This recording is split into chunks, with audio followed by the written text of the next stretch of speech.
Welcome, everybody, to a very special episode of Bad Movies Rule. I'm here with Bob and Dave, and we have a very special guest for the first time ever, Casper Van Dien, joining us on the show. Give it up for Casper, guys. All right. Johnny Rico's here. That's in the house. Yeah, appreciate you, man. And look, we're here obviously to talk a little bit about Starship Troopers. You've come prepared with your background all set and ready, and I really respect that. But I want to start is I was online a couple days ago, and am I going crazy, or did I see that you and Denise Richards are making another movie together? Yeah, Denise Richards and I got to make another movie. I mean, I would have, I would have rather not have had it be the way it was. I was asked to come in and replace an irreplaceable in my mind and my heart and my soul. Patrick Muldoon was set to do this movie. Oh, no. And then they asked me if I would do it, and I said I couldn't do it. And my wife goes, why can't you do that? I go, I can't replace him. She goes, he would have wanted you to. And you guys were such good friends. It would have been it's a good way to do a tribute for him. And I said, you're right. I got to try to man up and do that. And then they told me that Denise is the one that asked if I would do it, which even made it more precious. I mean, we've all been friends for a long time. I've known Denise for 34 years. I've known Patrick for 37 years. Wow. And we did the movie 30 years ago. So I've known them before we were Starship Troopers. And and he was in my wedding party. He was one of my best friends, and at the funeral, I mean, I can see that he had a lot of best friends. He has a lot more close friends than I did, that I do have. Yeah. He was just a remarkable man, and so yes, we did get to do that, and it was very bittersweet. Sure, she's wonderful. I love her, and would do anything for her.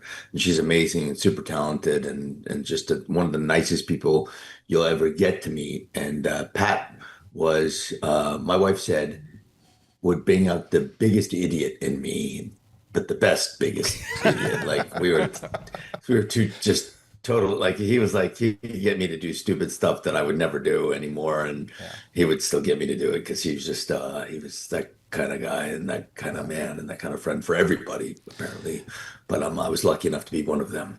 Yeah, when I saw your interview with Michael Rosenbaum, and I remember you had spoke about, I think that was before Patrick had passed, and you had spoke about how he was one of your really good friends from that, and that you had actually known him prior to that.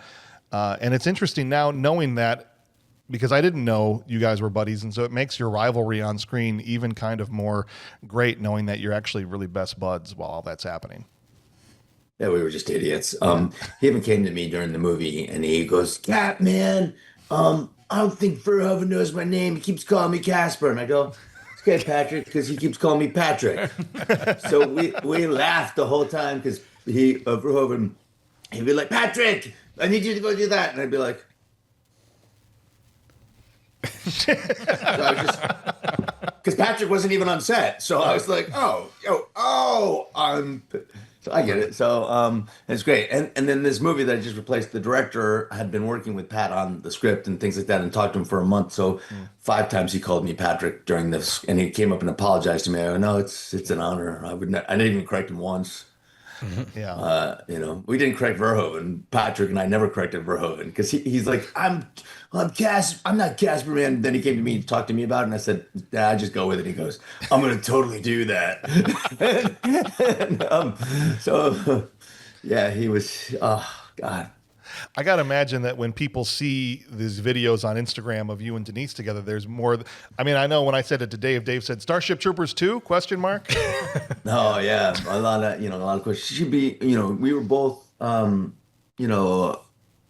we could. I don't know why they didn't ever bring her back for any of the sequels. They should have. Yeah. She was an absolute gem to work with. She's like one of the nicest people I've ever worked with in my life to this day. Still to this day, I love and adore her.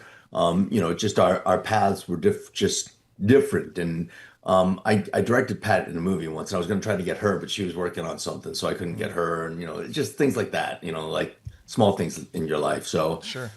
But yeah, she would have been. She is, and we had the best time, and we had a lot of tears in the filming of this, and a lot of joy, and a lot of love, and a lot of support. So yeah, she's he's missed, and Yeah. he's and she's they were, as close as I was to him, she was, they're like best friends. They Yeah. dated, and they'd been Oh, friends, and they remained friends ever since. So, yeah. very cool. Yeah. Is there anything you can share about it, or is it still too early to even really say, what it is or when it's going to be coming out or anything like that? I think they're announcing it this week, so I don't know what I can share about it. Sure. It's just the first time we've worked together in 30 years. Yeah. Well, anytime And anybody so, sees any of you guys come back together, there's just a genuine excitement, I think. it's interesting because you'd think there'd be more. I mean, with the amount of Comic Cons we all do, it's everybody's done so many different projects, and this is the main one we're known for at Comic Cons. We all go to Comic Cons, and it's always family reunions whenever we go. So you'd think we do more because I've done a couple with Dina Meyer and a couple with Patrick, and I got Jake in on one with me one time, and Michael and I have done a couple together. But you'd think we would have done a lot more with the amount of the popularity that this film has with Sure. the chemistry that we had. So hopefully someday maybe they'll start some people start catching on more to this because they were like, wow, I can't believe this is the first time, and this is the first time Denise and I have worked together. Wow. Yeah, and the So it's just wild. chemistry's off the charts with across the board with that cast. Yeah. And there's just a couple things I've been waiting to ask you about, specifically with Starship. I know All right. in your background, your deep ties with the military within your family, and I know your father was a long time in the military, and you did you had time in the military academy, right, as a young man growing up. And so I'm curious now, stepping into this big role as Rico, which is obviously the military is another character in that movie, that if your experience in the military and growing up with your dad ever put you at odds with maybe what Paul's vision was for Rico, was there ever where your military instincts were pulling you in a different direction from what he wanted you to do, and how did you navigate all that? Paul Verhoeven served in the Dutch military. His family fought against Nazi Germany. Oh, I So didn't know that. sometimes people think that he was a liberal, and he is very liberal-minded in his thing. But he also is somebody who was, signed on the papers and served his country and was willing to lay down his life by being in the military. So he literally was, and he wanted to get the authenticity of that. His family, he has vivid memories of being 7 years old when Nazi Germany was occupying, and his family was in the resistance. Man. So vivid memories. And I think if you're in that kind of scenario and you see what's happening to families and against people, and you're seeing that it would remain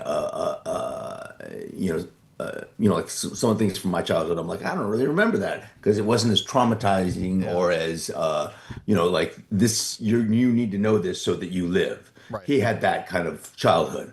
So in his film making of this, he wanted to portray it very much like, I forget who the Nazi propaganda one was that for Nazis, the filmmaker who, Oh, Eva, I can't pull it either, but I know who you're talking about. somebody Google that shit. Yes, and we'll get that up. But he wanted I'm to. not He Googling wanted Nazi propaganda. You're not getting that on. You're not getting that on my phone, Casper. Yeah, I'm not getting that I was doing it for algorithm. research. Sure you were. Sure you were. Casper Van Dien told me to do it, bro. Right. Yeah. No, it doesn't work. Anyhow, she was very popular as a filmmaker over there, and he wanted to have kind of like that feel. So when people say, that it goes against what Starship Troopers was, but Starship Troopers really was its own thing. Paul Verhoeven is a satirical person, and people say a lot of the people in the military wouldn't have liked it because it was satirical. Well, my experience is the people in the military all have one of the most wicked, most perverse, dark, sick sense of humor because they have to survive the things they've gone through. And that's exactly what Paul had to do, and his family and all the people he knew in fighting against the Nazis. So in his defense, when people try to say, well, his view was to have this be a film where you walk a fine line and then people can have a debate and argue whether you're all left or all right. Yeah. People still claim this movie is theirs, which is surreal to me. Yeah. But they can have a debate where they can come in and have a dialogue. And he's like a super genius. He's in the Mensa or whatever it is. He's like one of the leading experts on Jesus Christ, as a theologian, as Wow. somebody that has studied him for historical purposes, you know. So he's just somebody that is on a matter of subjects, and he reads a lot, he writes a lot, Yeah. he explores a lot, and he doesn't want to be like he didn't come down and try to shove some liberal point of view down your line. Otherwise, Sure. we wouldn't have been able to play it the way we did. He wouldn't. Yeah. We didn't want to. Well, he wanted to shove some sort of a conservative point of view down your throat, but that's kind of the satirical part of it. Yeah. And it is. Anytime you will take the sacrifice of any trooper, any soldier, in any army, in any military, and that their lives are less meaningful than the greater good of the money machine that is above us, then people can say it. But Paul gets an interesting rap from it, but it's a movie that's accepted from both sides. He's just an amazingly intelligent man. Same as Ed Newmeyer. Both of them super smart guys. Both really loved to study the propaganda films and the war films, and so they really wanted to have an understanding of it. Just like RoboCop, you watch that, you go, okay, this is funny. Against corporation, it's still against corporation. We're about corporate militaristic corporations in Starship in a way, I think. Yeah. Well, and the commercials in RoboCop kind of dovetail right into the "Would you like to know more?" commercials in Starship Troopers, and so you can see that through line. Absolutely. Yeah, I'd buy that for $1. Yeah. Right. Exactly. Did he ever talk about any of that, or did you guys just film it and it was never really spoken about as far as the Satire. what he was trying to do, or Yeah. what was trying to be satirical? Did he just tell you to play it straight? Yeah. Did he just have you guys do your thing and? Well, sometimes when I'd be going through this, I'd be going, "Oh, come on, Paul. I mean, this is," and he goes, "No, trust me," and I'd be like, "RoboCop, Total Recall, Showgirls, and Basic Instinct. Okay, wait a minute, Fourth Man." I kept going in my head. This guy knows what he's doing, and he's walking a thin line. But sometimes playing it, you're going, "Oh my God, I don't know if." You get a little bit nervous sometimes. Sure. Did I know it was satire? 100%. I read the book. Right. I read it when I was a kid. I went to an all-guy military school. I grew up in a military family. I grew up with everybody in that. And then I went to military school thinking that's what I was going to do. In military school, we had to read Starship Troopers. I just skimmed through it because I had already read it. And I'm pretty good with that kind of retention when it comes to something like that. But anyhow, I also, when I read the script, I went, oh my God, how did I understand this sense of humor when I was 12 years old when I read the book? Because this is fucking brilliant. Yeah. And then I went back and reread the book, and I went, oh, because it's not in the book. That's all. Right. That's all Ed Newmeyer and Paul Verhoeven. But I mean, if you read the script, if you literally read the script, there's no way that you can't see that it's satire, because those commercials are even there, even if you don't get it in the dialogue, which is it's kind of hard. I know it's walking a thin line. I used to say to them, I used to go, this is so over the top, and they go, no, this is subtle. And when it was missed in a lot of the U.S. in the audience, maybe in the way they promoted it or something, when it went over the head and they didn't understand that it was satire, I had to go back to them, and go, you guys were right. It was subtle. No, look, I didn't think it was. I'll be the one to admit, this was actually the first film that I ever had a job to write a review for. I was doing it for my college newspaper, and it was 97 or 98 when this came out, and they had sent me to the theater to go watch Starship Troopers. And when I wrote my review, all of that went over my head. It was big guns, shoot bugs. I love this. It's great, right? Well, that's still another level of it. That is still a good thing. I mean, people. Sure. That is something that it is. But if you do sit back later and you readjust it, you're Yes. going to come to some conclusion. Yes. Well, I'm talking about the people that were like, this is a stupid movie. I went, oh man, you really didn't see it then, or you didn't really pay attention, or you were on your phone or something, even though we weren't on our phones back in the day when this movie came out. Yeah. Or you were a kid, or you were young. And if you're in college, you're still young. Yeah. But you do get it later. The thing is, I mean, Pat, and here you go. So to answer your question, no, I knew it was. Yes, I did know it was a satire because for reading the script, I had the benefit of that. Also working with him and going over it. But when I talked to Pat Muldoon, when we first saw it, after we got done with it, he goes to me, and I'm not telling tales on this. He's talked about this before, so it's something you can look up and you'll see. Sure. He comes to me, he goes, Cap, he goes, did you know this was a satire? And I go, yeah, I read the script. And I go, did you read? He goes, what? And I go, didn't you read the script? He goes, I only read my part.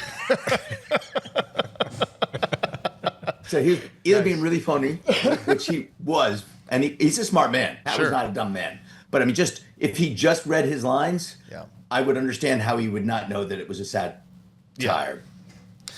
But we filmed it, so and also he was not in it, on a daily basis like I was in there walking the line. And also hearing other people, some guys that were in the military that were nervous about it because they really loved the book, and it's required reading for like the Marine Corps and I think the Navy and maybe one other one. It's highly recommended for all of them. But that understanding that some people might have been nervous. But even then, all you have to talk to them about is just like some horror tragedy that they go to, and they can make you joke about it, and then you realize, see, they will get it. Because it's anybody that's in any field that's traumatizing, or anybody that's ever been around a trauma. And when you're young, you might not be around it, so you might not get it. And when you're a kid, you might not get it because it's just about killing bugs and blowing shit up. So, which is great for young men too. I would have loved that as a. That's what I loved about the book in itself too, because the power armor in the book. You can blow shit up, you can nuke it. It was amazing. That's why I loved the book. And I even fought to get on the bounce in the first movie, but they're like, there's no power suit, so you can't say it. I go, you should still say it. It's a key element of the novel. And being somebody who loved the novel when I was a kid, I thought it should be a part of it because it was part of that lore, part of that, part of the nostalgic part of that for the people that love the book. And we did get to put it in Starship Troopers 3, and then it was also in 5 that I did the voiceover for, which was an animated. But very important. I did. Some people might not have, but most of us were around with the script the whole time. So that was Fleet, so Fleet kind of sucks anyhow. So you did have to adjust somewhat because you had this idea of Rico from the book that you grew up reading, and then you had the Rico that was in the script, and so you had to adjust how you were playing it a little bit. Oh, 100%. And Dizzy in the book is a man. Right. So that's a big adjustment. Yeah, they don't make out in the tent in the book, I don't think. Right. No, they do not make out. They don't have 20 minutes, and he wouldn't have wanted to make it 20 minutes in there. I mean, not that there's anything wrong with it. It's just, that wasn't in the book. Yeah. It's don't ask, don't tell at that point. In the book, he's a Filipino Buenos Aires. And some people are like, well, you're doing cultural appropriation there. And I go, it's really what Paul Verhoeven was trying to do was, if you again remember that his family fought against Nazi Germany, where did a lot of the Nazis go after... Right. During the end of World War II. South America. They went to South America. I went to military school with people from South America, some who were blonde hair, blue eyes that looked like it looked like they were from Germany, and they were. Wild. Their family was from Germany. And I went to military school with them at Admiral Farragut Academy in St. Petersburg, Florida, and they were part of the Spanish Mafia, and their family had all their grandparents had all come from Germany. Wild. And I went to military school with these Spanish-speaking, blonde-hair, blue-eyed Argentinians, Colombians. So I was like, okay, all right. I got your number. So when Paul cast me, I don't think I batted an eye. I think I just was like, I got you. Yeah. I know what you're trying to do. I have German blood. Right, and everybody's beautiful in the movie, and everyone, everybody's pristine. They had a whole imagery that he wanted to set up. And, and it could be also that America taking over at that point in time because America was the superpower at that point. Sure. I do look very American as well because I am very much American. And so then I think he's trying to take, people could say whitewashing or whatever, but he's just trying to say, yeah, that's what he was just trying to say. That's just Paul was, he's funny. Yeah. He's a funny guy. He's like, I'm going to take the most beautiful people in the whole world. Pretty, everything's beautiful, everything's perfect. And then... all they're good for is killing bugs. Yeah. Bug guts, covered in bug guts. Yeah. Bug, more bug. More, go ahead. It was an amazing film. Go ahead. Yeah, no, it's a side question that I've always wondered because I don't know if it's explicitly stated in the movie, but are they in high school or college? Because if that's high school, then Patrick is the oldest high schooler I've ever seen in a movie before, I think. Well, Patrick and I are the exact same age. Right, but he looked a little older than you, don't you think? Well, yes, we were 27 filming that thing. Wow. So, so we probably, most of us were that. I mean, Neil Patrick Harris is a little younger, Jake Busey's a little younger, Denise Richards is a little bit younger, but Patrick, me, and everybody else was, we were all 27 plus. So there was not very many young people. I mean, so that was high school. But what's supposed to be high school? I don't know, because they never say. It's like, They don't say, but I would imagine. I would Okay. imagine either high school or college or at that point in time, whatever it is, Yeah, who final knows? your final education before you go into Sure. either become a citizen or you go into the world not being able to vote. I want to ask you a question, and I don't want you to take this the wrong way because this is about Rico and not about you, Casper. Okay. All right. Rico is kind of an idiot in in that he's manipulated by some people in this movie and by the system, right? But he has a certain don't quit no matter who he loses, no matter what happens. He keeps moving forward. When you have to play a character like that, do you have to come to respect that about him, or do you just have to play it as straight as possible? Because I often feel like an actor that might be at odds with some of the choices that the character is making, and how do they reconcile that, right? Oh no, this is a completely. Him and I are the same.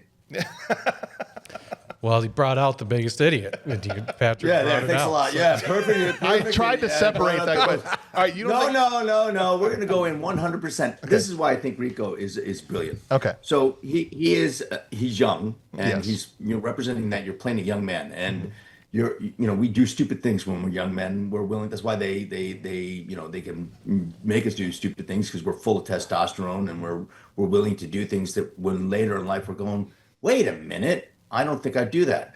So Rico starts having an arc through the series, through the movies, and then into the video games that I now play. He has an arc where he still is a great soldier and he finds something he's good at. But the reason why he found that was he did it all to try to prove to get the girl. Right. So he tries to do that to get the girl, and he's trying to figure it out. He knows what it is because he reads it, and Iron says, "But do you believe that?" And he goes, "I don't know. That's what they say. I'm just going to do this because that's the way I'm going to get it there." And he's only joined up for this one reason. But when it push comes to shove, he's willing to step up, and he gets in there, and he finds something he's really good at. He becomes a really good soldier, and then it becomes the people that matter more to him. So when people matter more than necessarily the program or whatever, then that's where I think people show a higher form of intelligence. I think if we just follow suit all the way through, then you're an idiot all the way through. But if you can start caring about the people more and they become more important and you're like, and you can, the only way to do it in the military is to follow the orders if they're lawful orders and to get it done. And that's the best way for everybody. Yeah. So it's like when he's gone, kill them all, getting in there, that's because they're hesitating and any more hesitating, they would have all died. So you get to these points where he steps up and steps into those. So it's all written. I just did what was written. And when you look at the, Paul Verhoeven would have he'd draw everything out. So he'd have each shot of each scene drawn out, and it almost like you could do a flip book of it, and you would have seen me in the movie, just like that. A flip book Right. would have been everything. Boom, boom, boom, boom. And he put a piece of tape up for like, well, we got the visual effects for that one, we got the special effects for that one, we got the stunts for that one, we got the whatever you needed, second unit, everything had a color coded tape that he'd mark off for each shot and each scene, and then have marked off what you needed for each scene so that they knew they were meticulous about everything. So everything was done in a way that, Paul Verhoeven knows. And it's a way that you can like Rico a lot and root for him. Yes. Why is he making that decision? Because you don't want to make this, but we make stupid choices. I've made so many stupid choices when I was young. I'm not saying I'm smarter than I ever was, but I know I'm smarter than I was when I was like, the young Rico is. Sure. So I think, I'm different in some ways, but he's really, I love who he is because he's all heart. Yes. And he really cares about everybody. He joins back up because he just now lost his family and then he's going to go and serve. He's just got a lot of honor in there. Everyone deserves a friend. Like when Ace is being pushed, he's like, get back in line. I mean, there's all these things that I remember so vividly of going through that are showing the character. And I think somebody's character can be the sign of their intelligence. If they have a poor character and they're a despicable person, then I don't think they're very intelligent, even if they think they are, because I think that's a self-centered, selfish place to be. And I don't think that's real intelligence. I think that's narcissism or something. Yeah. And he ends up making everybody the right has. decision and ends up with Diz anyway. So He does, and it eventually comes around. Yeah. I Well, he follows. There's the meme going around where he goes, "A real man knows that Dizzy was always the person," and I go, "No, a real man knows that if you follow the script, you get to have both. I'm no stupid idiot. I mean, I'm dumb. Like all these people trying to make it like I'll follow Denise and Richards until you tell me to go to Diz. Yeah, right. yeah, then I'll get Diz, and then I'll go back to Denise. Yeah, there I'm like, I won. So all Right. these memes, all this stuff out there, I'm like dumb. In my opinion, all that's dumb. Sure. It's like I'm still friends with both of them. Yeah. And and I love them both to death too. But also in the script, come on. No, I kissed both of them. You do. So everybody can go, hey, you should have made that choice. You should have made that. No, I should have made the choice of following the script and getting the kiss ball. That's all. The rest of everybody else can fuck off. That's all I gotta say. I don't know how to say it any better than that. Stupid is and stupid does. Yeah. I ain't gonna do. I would have been like, no, I'm not gonna kiss her. It's not in my character. Yeah, and I meant it with affection when I said that about Rico, because I do love the character and all of that. But I think there's just moments like when he's standing at the train station and having to ask Carmen to say "I love you," or I'm like, "Oh, Johnny, just." But buddy. we've all been there. Yes. We've all been there as youth. We've all been there, and it's kind of like it's kind of the testament of trying to become a man and also going through this and finding it. And then later our friends can go, "You were such a dork saying that to her." I go, "I know I was a dork." So you have to go through that steps. And so we can always challenge that. And yes, there's many times in that script where I did go, "Come on, man," because I've already been through that. Yeah. But Paul's like, "No, stick to this." So you have to play it that way. He's 100% correct. Yeah. We want to have the places where you're like, "Don't do that, don't I?" Oh God, dude, no.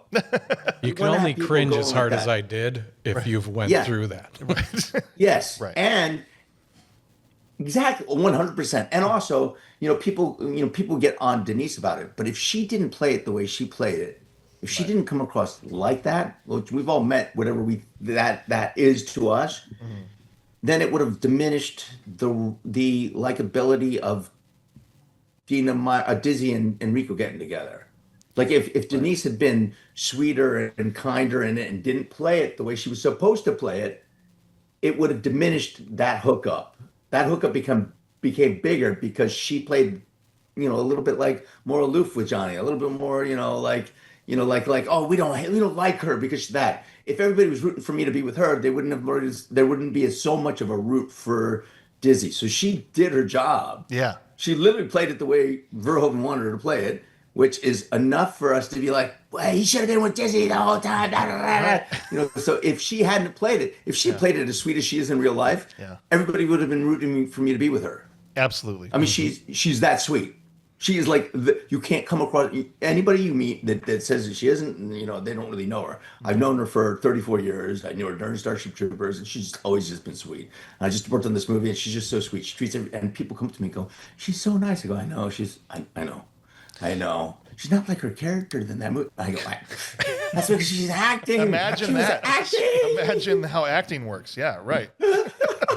So that's the beauty of it. And we have to have those in the movies. If she had failed in that, if she had goes, "I can't do that. I'm not that person." If she goes, "I can't play like that. I'm too nice of a person. I won't do it." We would not have rooted for Dizzy as much. It would have been more like just the people that liked more attracted to her. But if they, it's just that way. It's the way it's written. Absolutely. That's the writer. Blame Ed Newmeyer. You all fell in love with Ed Newmeyer. I'm just gonna say it. All right, that's valid, man. That's absolutely valid.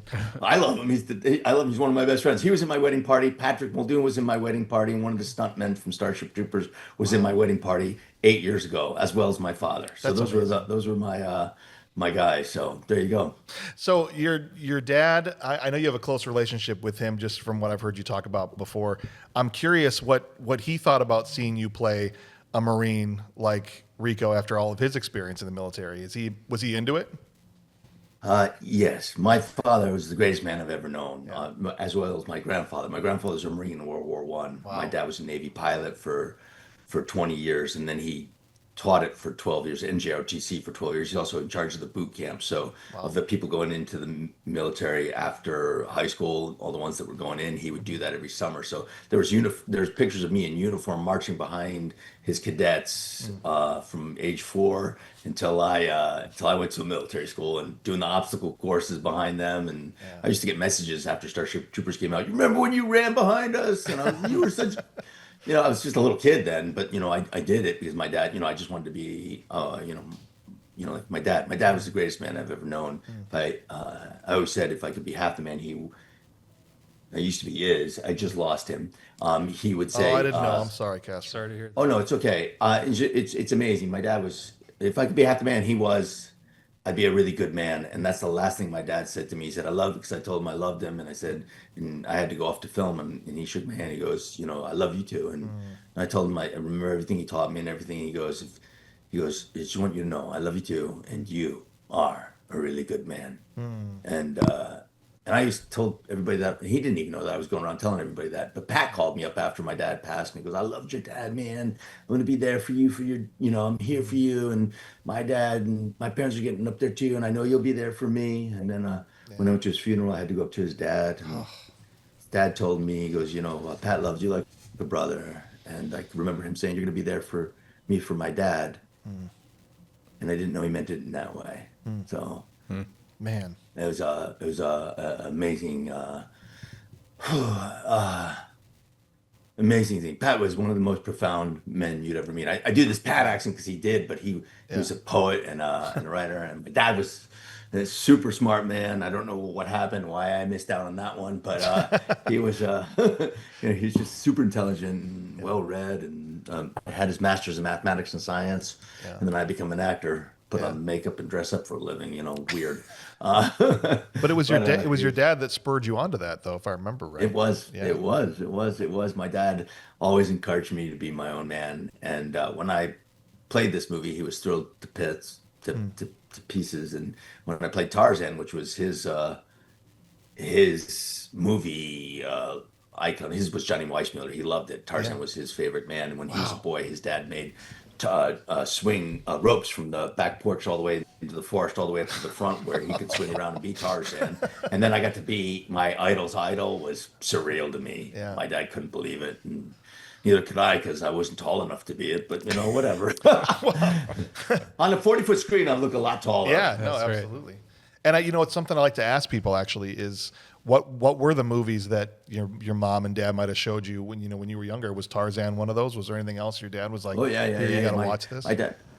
Well, my parents were educators, and so I used to, it was very important that we read, and then they'll also take me to Broadway and off-Broadway productions, and then watch movies. And I just got into all the old movies and classic movies. I was really into them, and I watched all the Tarzan movies, and I watched.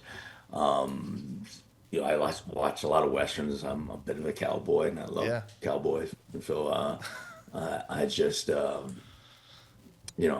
grew up just loving movies, which was unique because I asked my dad who directed movies, and back then we had to go to the library to look stuff up. A lot of that, let's wait for the credits, but we couldn't rewind them because we didn't have that back then when I was a kid. So unless it was a VHS, which came later. Yeah, that was Bob's my brother. Our dad was John Wayne and Clint Eastwood. I mean, that was what he was constantly being like, "You got to watch True Grit." Well, John Wayne's my all-time favorite actor, so I'm with you two right there. I'm going to say that. So The Searchers is my favorite movie. There you go. It's a great movie. And John Wayne, just incredible. And that's in fact what Ed Neumeier and I did for Starship Troopers 3 was we did a tribute to 5 different five different John Ford and John Wayne films, and you can see it in there. They were Expendables, The Searchers, She Wore a Yellow Ribbon. You can find it in there. You're gonna go, "Oh fuck, that's it." Now I'm gonna have to go back. Yeah. Five scenes, and we didn't tell the studio. We did not tell the studio because they wouldn't have allowed us to do it. Yeah. But when I did press for the movie afterwards, 2 older gentlemen who were movie critics, they go, "Obviously, you and the director are huge John Ford, John Wayne fans." And I called Ed Neumeier right there. "Ed, we got one." He goes, "No way!" And that happened twice for the press junket. Nice. It's like, I can't believe it. He goes, because that's his favorite director and favorite actor as well. So there you go. That's why. So yes, John Wayne is Johnny Rico or that's my tribute to Johnny Rico. I mean, that's my tribute to John Wayne in Starship Troopers 3. My Johnny Rico is my tribute. You're my favorite actor in the whole world, John Wayne. I love that. That's Can awesome. you do the walk? Can you do the John Wayne walk? Have you ever I, tried? I could do a little bit of it, but Yeah. nothing like that. You know, why impersonate perfection when you can Fair just go enough. watch it again for the 10,000th time? I'm curious, man, because you've worked with some huge directors like Paul, like Tim Burton, like Robert Rodriguez, and what would be the main difference between working on $100 million production and working on like a $2 million production, and which do you prefer actually to work on? Oh, wow. It's a great question. I love every bit of filmmaking. So I love the poverty and I love the riches and the abundance and everything. And I remember one day on Starship Troopers. Now I've worked on the whole, like you said, I've worked the gambit. I've worked on some shitty movies, and you sit there and you have all heart and all gold, and everybody's in there. Their goal is not to make a crappy movie. Nobody Sure. ever wants to do that. No, of course. But it's hard. Movies you don't know what's going to happen. It's like having a kid. You never know what's going to happen. You do all your best, and then whatever happens, that's them. That's what a film is. Everybody puts everything in. It takes a village, and then whatever happens, that's the baby. Maybe not what you intended, but maybe better than you intended. Maybe a lot worse, or maybe a disappointment, or maybe oh my god, beyond expectations, or maybe it'll find some niche somewhere where everybody likes it, or somebody likes this one. It's so weird. It has things have their fit. That's just what films are. It's that. But there was a day on Starship Troopers. We had 105 million, which would be like 285 million now, and all 85% of it was going. I think 85 million or 90 million was going to the visual effects. Wow. Wow. Now today, most of those films, if equivalent like a 285 million or a 300 million dollar movie right now, there'll be 20 million to one actor, 20 to another, 20 million to another actor, 15 to another actor, 10 to three actors, 5 to another. So you've already eaten up half your budget just paying actors. Right. We didn't even get a 15th of it. We got like one, I think we were 1% of the budget or something like that. Wow. You know, like that's all the actors. There's a lot of actors in there. Yeah. Yeah. So, that's how much more was put into the visual effects of that movie. Wow, that's crazy. But I remember one day Paul Verhoeven going, we just don't have enough money. We just don't have enough money to make this. And I'm like, fuck off. Literally. I mean, I've been on the little movies where we don't know what we're going to do because we don't have any money and we're somehow make it. And he's like, I just don't know how we're going to do it. And I was like, that's awesome. So it doesn't matter. It doesn't matter how much money you have or how little you have. Everybody feels like they can't do it. And everybody has that moment where they're like, oh, I don't know how we're going to do this. Oh, my God, I'm pulling my hair out. How are we going to even do it? We only have 105 million back then, which is 300 million, like whatever it is. It's like, yeah, whatever. It's beautiful. I love it because I feel more alive when I'm on set because I'm doing exactly what I love. So I'm lucky and I'm blessed. And when people are able to do what they truly love, well, there's a gift in that. And I was just on that film, even though I even said to them, like, we're so glad you're on this. Thank you so much for coming to do this. And I go, I wish I wasn't. It's the first time I've ever said that about a film, but it's for a different reason. Because I would rather have Pat back here with us than anything else in the whole world. Yeah. Was it a gift being on that film? 100%. Did I love working with Denise and everybody that was on that? 100%. Sure. I'd been a million times wish I could have him back and say I never even got to do that. Yeah. But I still loved every minute on it. And there was even one time when I was on that in this film that I just did with Pat, where I go, God, this just feels like him. And the director goes, oh yeah, well, we were working on this scene. He was helping me write it. And I was like, so yeah, Pat and I were just so stupid together and so much fun together. I directed him and he was amazing in the movie. I directed him. It was a Lifetime movie, but I mean, silly for that. Sure. He was just amazing. So That's awesome. You have all these things. But your question, I love both. I love the big, huge ones. I love the great directors. They're always the most prepared. They're always the most thorough. And they have the people, they have the best in the business working for them because everybody wants to do their best.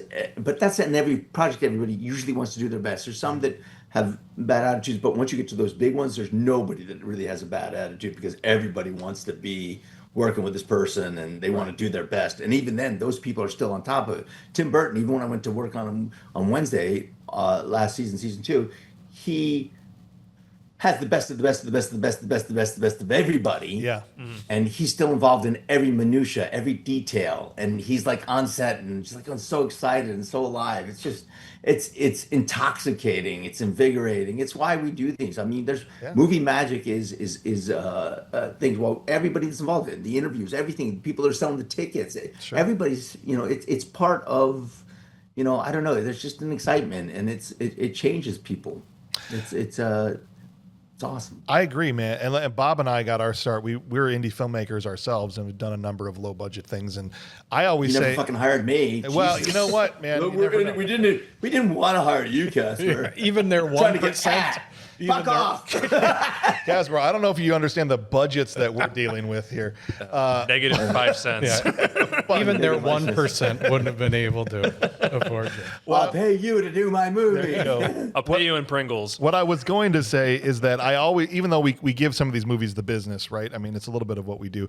Any movie that gets finished is a miracle. I mean, you know what every movie is up against, right? Every movie is up against everything because there's the doubters, the haters, the non-believers, and the people that are going to be the critics that are going to come in. And the ability, if people knew how much work and how many people are put in there and what they're willing to do and sacrifice to go in there. Starship Troopers, just so you know, was never under a 14-hour day, 6 days a week, never under a 14-hour day. I mean, I had many 20-hour days, and we were doing 6 days a week for the first 4.5 months. And I had 13 days off of that film, but all 12 of those 13, I was on second unit. And when I was on first unit, I was going back between first and second unit. And one of the days that I was on second unit, that I wasn't supposed to be on first unit, they asked me if I could come do a shot just because I was there. So, so I'm going back and forth between the units, which are full crews. Those are huge budgets. But I mean, people don't understand how much work and time and effort goes in. Then you're going to set, you're having drives. We were 45 minutes to and from set most of the time. Then, and we're working those long days. And then as actors, you have to go learn your lines and get prepared. You have to work out. And I had to work out every day. I couldn't have been Johnny Rico and been, flabby Rico like I am now. I'd have to be like really, you got to be a shit kicker because that's just what that role, there's other roles where I've let myself go because, well, I could. Sure. And it's also fun to do that if you're really that way and not be the cut up person. Yeah. If that's what it role calls for. But, it's a lot. So every time any movie gets made, it is a miracle.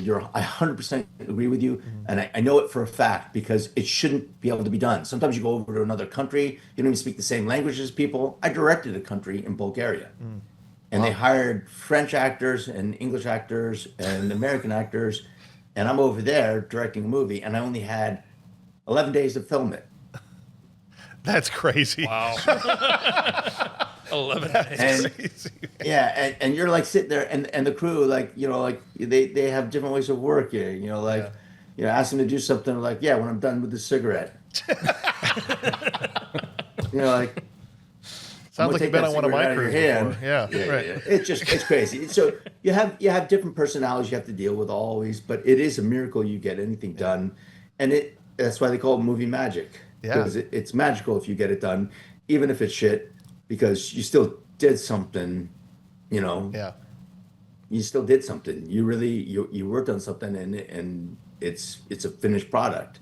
Absolutely. It's hard when it doesn't come out as good as it could have because you could have had more money, more time, more. Everybody always wishes they could. Sure. But still, it becomes its own life form in the end, or whatever it is, entity, or movie, whatever you want to call it. At the time, it's just something that's done and it's in the can. Yeah.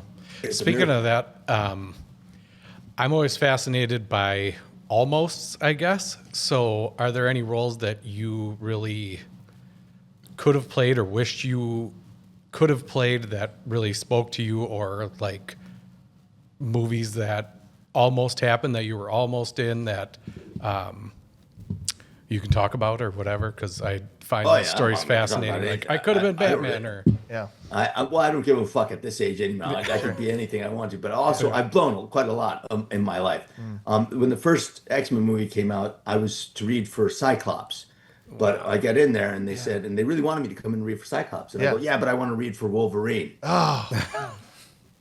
You would have been an awesome I mean, Wolverine. everybody wants to be Wolverine. Yeah. I don't blame you. Everybody for wants that. to go Wolverine, but Cyclops, and not that I could have beaten James Marsden, because I mean, my God, the guy's amazing and he's so talented. Got another story with him too, though. Years beforehand, I did get Enchanted, and No then way. it didn't get made for 7 more years. But they had said, "Hey, we want to cast you as Enchanted," and that's at one point in time I was up for it, at least because they told me they wanted me, and I was like, "Oh, awesome! I got to learn how to sing now." Yeah. Fuck.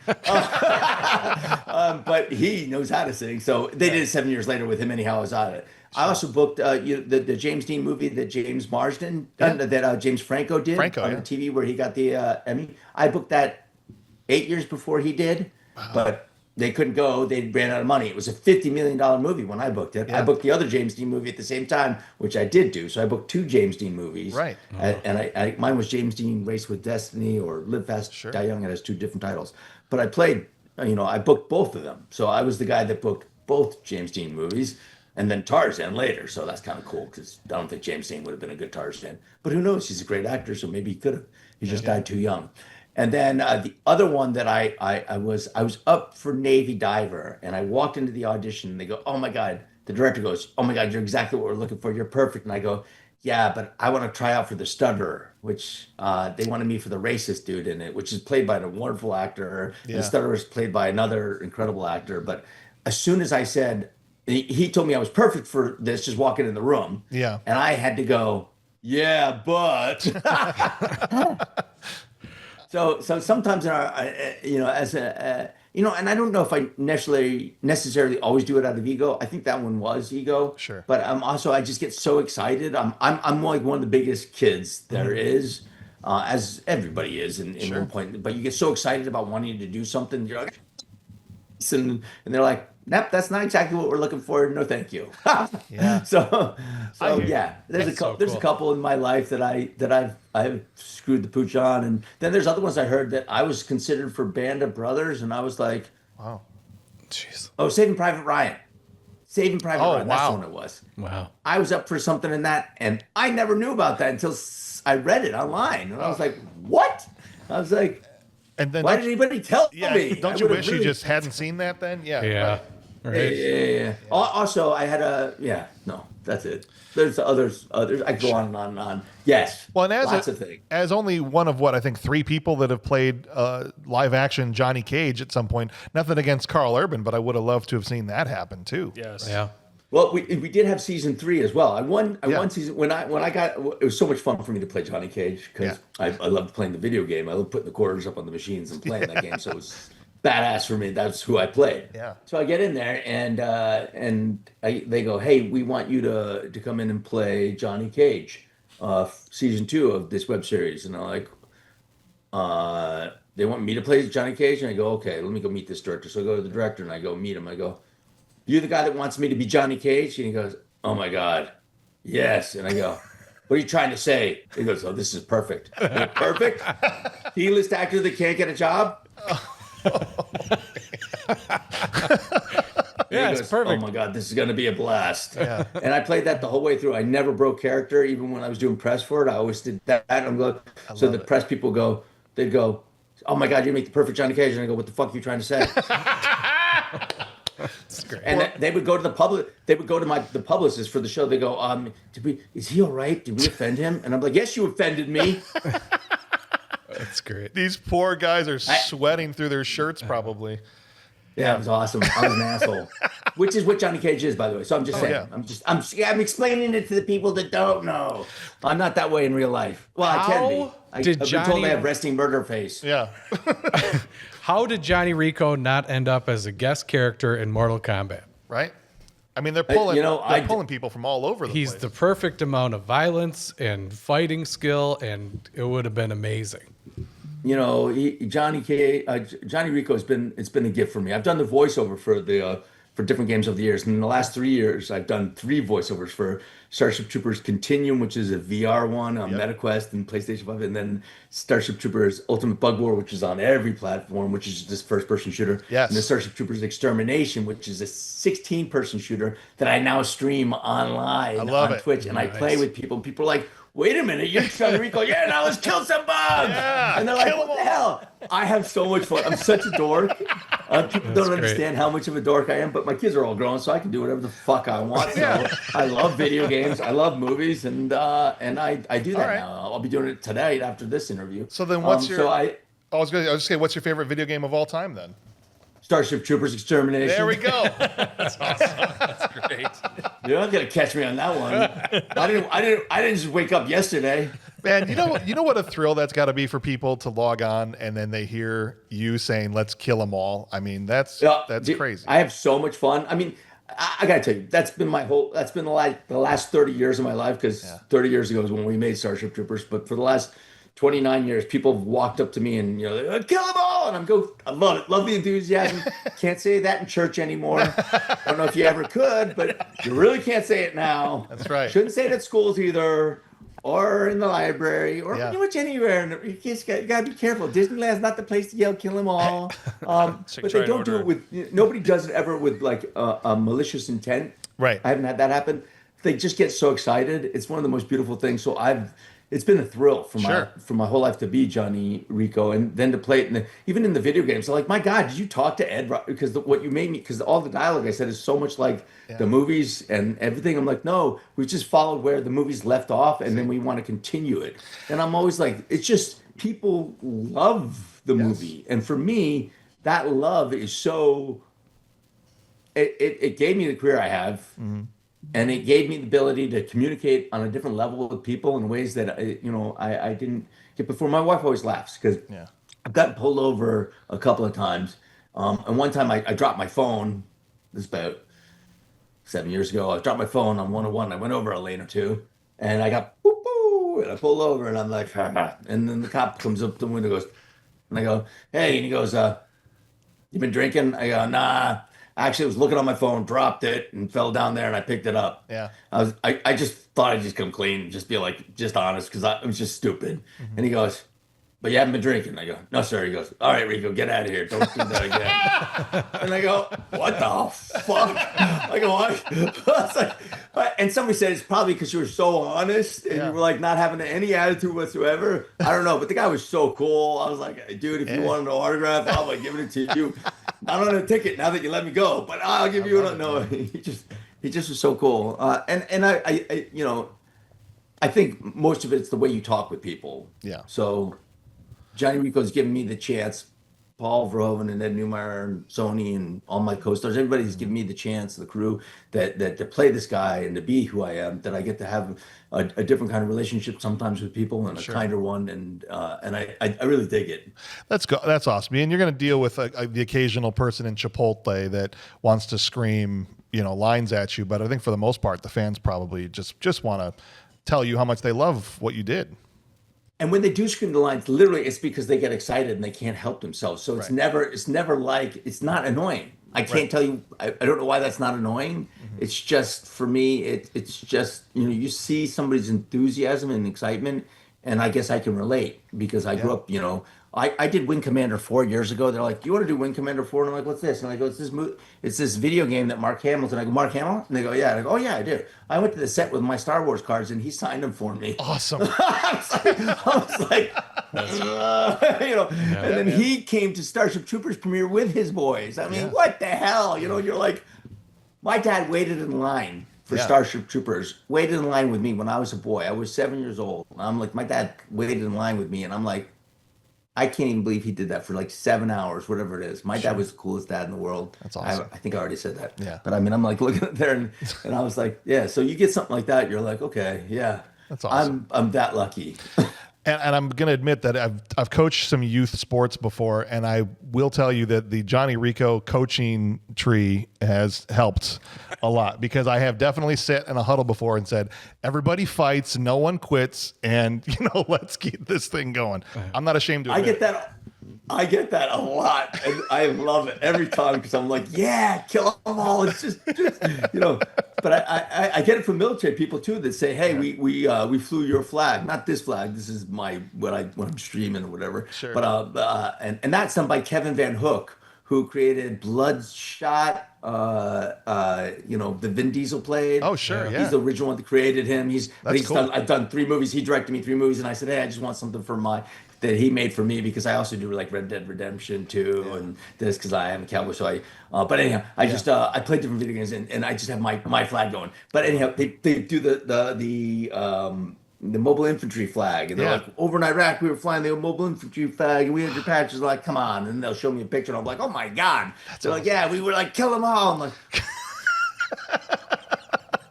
awesome. All right. Well, yeah. That's got to be wild for you to be. Hopefully, you were talking about the bugs. Yeah. Right. For you to read that book and then be that character and then have it transcend all the way to now where the actual military is flying that flag. That's got to be amazing. Dude. Well, I've had guys come. I had a guy come to me a couple cons ago, and he came up to me. He goes, "Hey, Mr. Van Dien, sir, I just wanted to tell you, me and my best friend, we saw Starship Troopers, and we went to the barber shop, and we're like, we want to get Johnny Rico's hair. We want to have this, and all. Oh, that's cool." And he's like, yeah. Then we joined up the Marine Corps for you, and I'm like, oh, that's awesome. I go, I know you joined up for you, but thank you for saying me, whatever it is. And like, no, we joined up because of you. And I'm like, And then he told me that they flew the flag and they had the patches on. And then he showed me, he goes, this is the greatest thrill of my life. I just had to meet you and thank you so much. And I gave him one of my Starship Troopers challenge coins that I give the military guys and girls. And he goes, oh my God, thank you so much. I go, my friend would have loved this. He didn't make it back. Oh, man. And I'm like, So I go, here's one for your friend. And he told me another story. I gave him one for his friend. He goes, I'm going to go put this on his grave. Oh. And I was like, Sheesh. heartbreaking, but also appreciation because they actually did something I thought I was going to do, but they actually had the courage to follow through with it. I always said, well, I went off to fuck off in Hollywood for a year, and I've been fucking off for 38 years. And but I do really appreciate the people that are willing to sign on a line to protect us, or willing to make that sacrifice that gives us the opportunity, affords us the freedom to do whatever the fuck we want. And some people are like, well, that's the great thing about the book. And I go, well, the great thing about the people in the military that we're in, that my family grew up in, is that they fight for everybody to have the same rights. Yeah. So everybody has the rights, whether they can serve or not. And some people can't, some people aren't able, and some people don't have what it takes. And that's what all the people in my military family fought for. They fought for everybody to have those rights. And that's the difference I see in the book. I think it's a great concept, but I don't think everybody fits in the same shoes or can wear the same boots. Yeah. And I'm grateful for those that are able and capable. And that's where I stand on that. That's awesome. I love the military. I always portray it in a good way. Because I'm grateful for my family's sacrifices in their service and everybody else that has been willing to do that. I appreciate that, brother. Even though That's awesome. Yeah. Go ahead.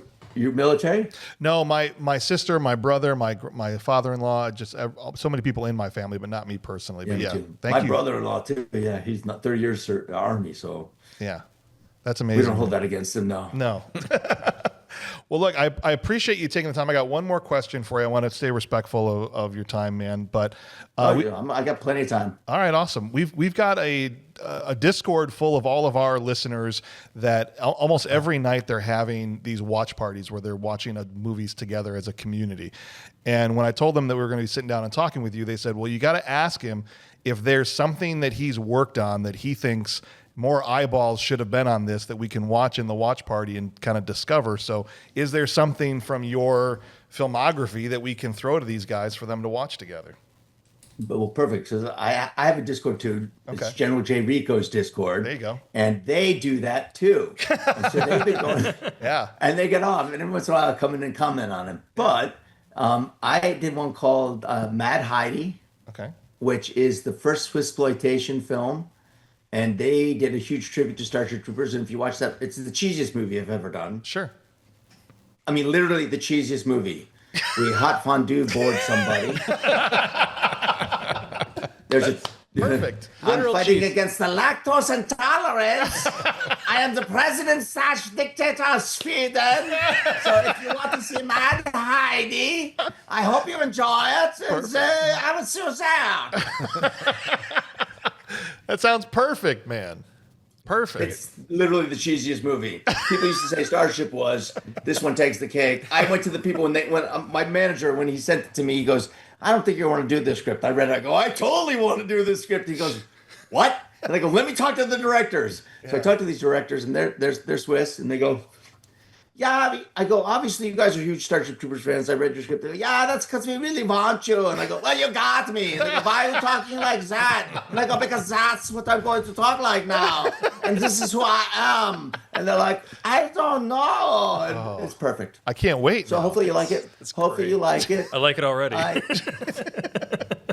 Just if We're a we're big fan of cheese in this state, if you didn't know. Well, yeah, we're from Wisconsin. That's where we're at right now. Oh my God! This should be Wisconsin's film noir because it is the first ever Swiss exploitation film, I love it. I love it, man. That's fantastic, brother. and it's disturbing and fantastic all at the same time. It's I don't know if you guys know about Heidi of the Alps. No. You know, it's like this German and Swiss thing. It's like the girl in the little dress, everything. But ours has a Swiss katana, and she's a martial artist. So it's like a different kind of badass. So Nice. Hope you guys like it. I just put you onto something crazy. And Perfect. you know, Very cool. if you guys don't, then you just don't get the cheese. No. We are cheese connoisseurs Oh, here. we love man. cheese I know up all here. about that up here in Wisconsin, Yeah. man. But we're fighting against the lactose intolerance, and that's what we do. Yeah, we got to wipe them out. Yeah, I understand completely. Wipe them all out now. Kill them all. Yes, I do say that in the film, by the way. There was one other listener that asked me to let you know, and so I'm doing this as a favor to him. He said one time his wife was trying to talk him into watching some Hallmark movies, and Oh, God. he settled on one specifically because you were on the cover of it, and he's like, all right, we'll watch this one because Casper's in it, but you didn't show up to the last 5 minutes of the movie, and he's just very upset about that. So Was that 12 Days of Christmas or something like it that? might sound something like that. Yeah, something like that, where you just came in at the very last Man, minute. I have other Hallmark movies. He could have seen The Curse of King Tut's Tomb. Oh, I'll give him that one. Okay. He could have watched that one. He could have watched. Let's see, what else did I do for Hallmark back in the day? I don't know. I have a Western out called Guns of Redemption, where I have my beard in it. I did all my own horse stunts in that because I'm. Oh, nice. I'm not a bad cowboy. I'm a pretty good cowboy. That's I had awesome, man. horses. Yeah, so you can Guns of Redemption. That's why I streamed Red Dead Redemption 2 because I did that. So everybody in the Discord was in my Discord was in that. So in that one, in Red Dead, I play. It has nothing to do with Guns of Redemption, by the way. I just played that. My character I tried to make look like that one, like me. Yeah. But I do the Roughneck Riders, Yeah. kind of a tribute to the Rough Riders, and then the Rough Riders, but done what's his face? Tom Berenger. Tom played it. Berenger, yeah. Yeah. Yeah. Well, let's plant that seed right now so that when the inevitable Red Dead Redemption movie happens, we can get Casper Van Dien cast in that thing, I man. think you every go. actor wants Yes. to be in that. I Yeah. mean, anyone worth his medal, in my opinion. But I can shoot and I can ride, so I don't know how many can. But Right, but on all I their can. resumes, they'll all say they can shoot and ride. You know how that works. yeah, it's true. But a lot of them can't. It's funny when we laugh about it. Us, the ones that aren't cowboys that can ride, we do laugh about it. I mean, it's interesting because you see the people. Like I talked to one of the cowboys, and he said, yeah, that on Yellowstone, he makes them all go to a cowboy camp. Now, I would totally want to do the cowboy camp just because I want to be in there because I want to learn all the tricks. Those guys know how to ride. Yeah. Especially that creator. I've seen him on a horse. I can't ride like that. I mean, Sure. that's a unique special ability. Yeah. But I can ride a horse. I have broke my own. Love it. So Well, thank you so much for the time today, man. You've been very generous, and I appreciate it. And just on guys. behalf of these guys, I'll let them speak for themselves. Just Thank you thanks very much. Yeah, thank you for taking the time and talking to us about this, man. well, I appreciate you guys, and you guys can float me the links and everything. I do have the Discord. I can put it up in my Discord too. Put the links to your guys, Perfect. and in my Twitch. On my Twitch, I'm just Casper Van Dien, so you guys can. And if you guys ever want to play Starship Troopers with me, Yeah. Do you guys play video games? yes. All the time. Yes. So have you played Starship Troopers Extermination yet? So, sir. is it bad to say that I'm a Helldivers guy? Because that's what I've been. No. There's a whole Helldivers section in my Discord. Okay, all and right. all these Helldivers come over to be able to say they've run with the general. Yeah, there you go. Perfect. But yeah, I mean, if you're not Helldivers enough that you want to run with the general, that's all on no, you. I know. Yeah. I'm just saying. I mean, I'll but do in it. Starship Troopers, yeah, they come over. They come over just so they can have that kind of, Yeah. But you guys come over, seriously play. I'll be playing tonight Awesome. from 6 to 9 Eastern Standard Time. I usually do Tuesdays and Thursdays, but you can come in and get in. Yeah. You can even mention in the Discord we did the interview today, Absolutely. and we'll get you in. Awesome, But you better man. practice because I'm gonna fucking make sure you run. What it is a 16. Oh, geez. Might have to wait till It's- next Tuesday now. If I gotta No, practice. no, you don't want to see you next Tuesday. Don't be a see you next Tuesday. Thursday. See you the Thursday. Oh, dang. Don't Still see you same next thing. Thursday either. Damn, you gotta get it. You're gonna be hit twice now. There you go. I'm gonna start using English words on you. But you guys, what you do, you can roll. You just come in and we'll get you out. We work with other people. I have a queue system, so everybody queues up to play with me. It's randomly chosen, but if you don't get in right away, anybody that's played with me before will step out. I did the single player campaign voiceover, so you can do that to get a little bit of things. But if you know how to shoot, you'll be fine in this. And when you kill the bugs in this one, they don't disappear. They start crawling over their own dead carcasses to get to you. Oh, great. You can That's also get on top of a tanker with Rico. Yeah. Sometimes they just added the Babar suits, so you can Nice. blow shit up now and nuke it. And some of them, it's so much fun, dude. I have ridiculous amount of fun. I am going to stream Helldivers too soon, but I just have been having too much fun playing because Sure. I get to play with 15 people, and then we queue up another 15, and then we queue up another 15, and Yeah. I'm just like this, and they're a big, huge dork. So if you want to play, Nice. I just do it because I have fun. And So- then, and the best way to find out, or as far as how to connect with you, is and your Twitch. Is that what you're saying? Yeah, on the Twitch, that's how you queue up to play with me. Got in it, But okay. I'm also in the Discord. There's people that have joined my companies in the Discord. I have, I'll show you. I have Perfect. Ricos.Roughnecks. Yeah. I have Ricos.Miscreants. Ricos. Wow. Pink Ponies. That's the all girl company. Nice. I have Ricos.Carnage. That's one of the devs. I have right. Rico's Enemy. Rico's Rejects. I have a whole bunch of different companies. And that's like 60 people each company. I love it. So we're going out. I keep creating more people. I just have so much fun, dude. I'm like literally. I love video games and I love movies and I love the whole industry. Awesome. So it's awesome. So if you want to come kill bugs with me, come kill bugs with Rico. Then you can go back Perfect. to your Helldivers and you can say I just ran with the general, not General Brash yet. How can You I never know. refuse an invitation Yeah. like that? I'll definitely see you on there, sir. All right, yeah, come on. Very much appreciate it. Thank you Hey, again. thanks. Yes, thank you so much. Starship Thank you, Troopers has sir. been one of my favorite movies for as long as since I've seen it. So it's really an honor. Well, to you get to talk obviously to have you. like the best taste in the whole world. So I mean, who's gonna fucking argue with you on that one? It's Not me. amazing. Nobody. So this has been very cool. Thanks Thank you, again, guys. This is Casper. Thank you awesome. very much. I appreciate it, man. Thank you guys. Have a great time. You Take too. care.